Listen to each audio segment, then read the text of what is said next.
French media refers to Hamon, who received a face transplant in 2010 and another this year, as the man with three faces.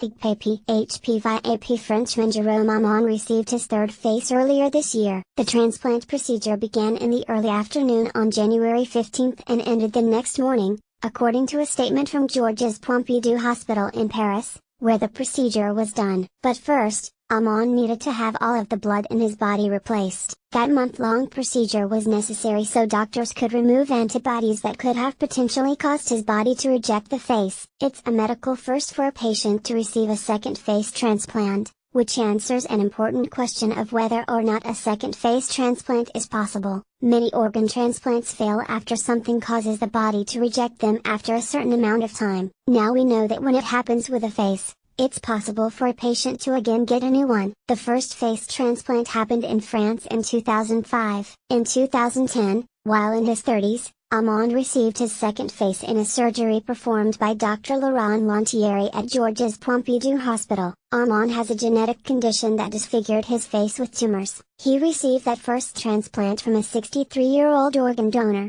Surgeons in France performed the second face transplant on Jerome Hamon. HPVIAP With any transplant there's always the risk that the immune system will recognize the foreign object and react against it, but immunosuppressive drugs helped prevent that from happening. His body accepted the new face.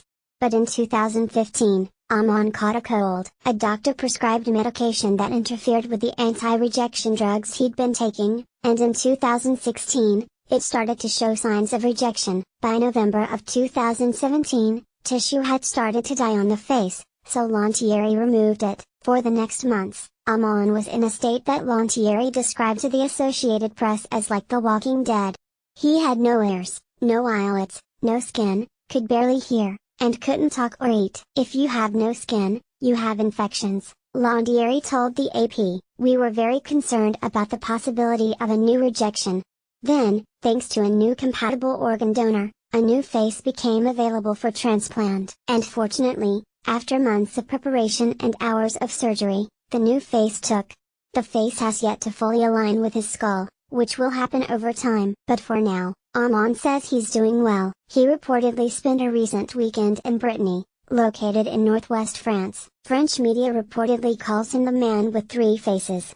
Hamon feels like he's lost a few decades as well. The AP reported he said on French TV, "I'm 43. The donor was 22. So I've become 20 years younger," he said.